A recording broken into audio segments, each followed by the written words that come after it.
The conversation that me and you are about to have will shift your perspective in a way that will make you so fearless that you actually feel like a psychopath. First of all, what is fear?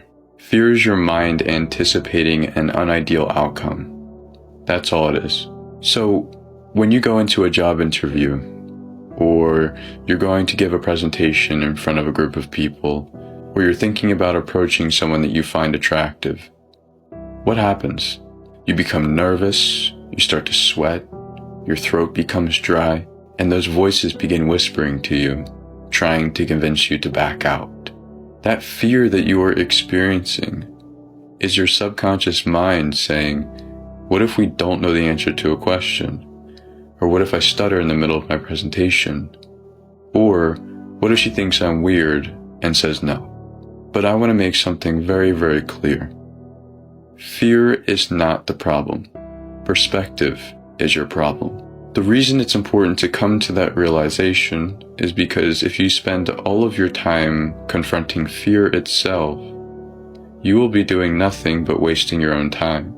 Therefore, we must go to the source, the roots which have blossomed this flower of fear, and rip them out. So how do we do this? We must be accepting.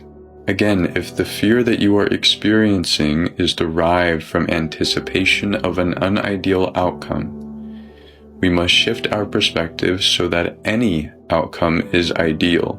But what if I genuinely do not want to experience a certain outcome? And that's a fair question, right? Like, no one wants to experience rejection, and no one wants to fumble a job interview. But that is assuming that you know what's best for you. You don't. God knows what's best for you. Your Creator.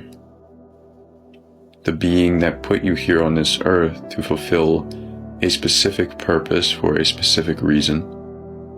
The being that crafted you, your life, your soul, into a sacred masterpiece. He knows what's best for you. Therefore, we must trust that God is guiding us down the path that will lead us where we are meant to be. So sure, you may butcher the interview, but it turns out that you got hired at an even better company that pays you more 3 months later. Sure, he or she may reject you, but it turns out you met your soulmate the following week. You see, the outcome doesn't make a difference to us. We make sure that we are the best we can be, so that when we show up to the interview, or give the presentation, approach the girl, take the risk, we've done our part, and the rest is in God's hands.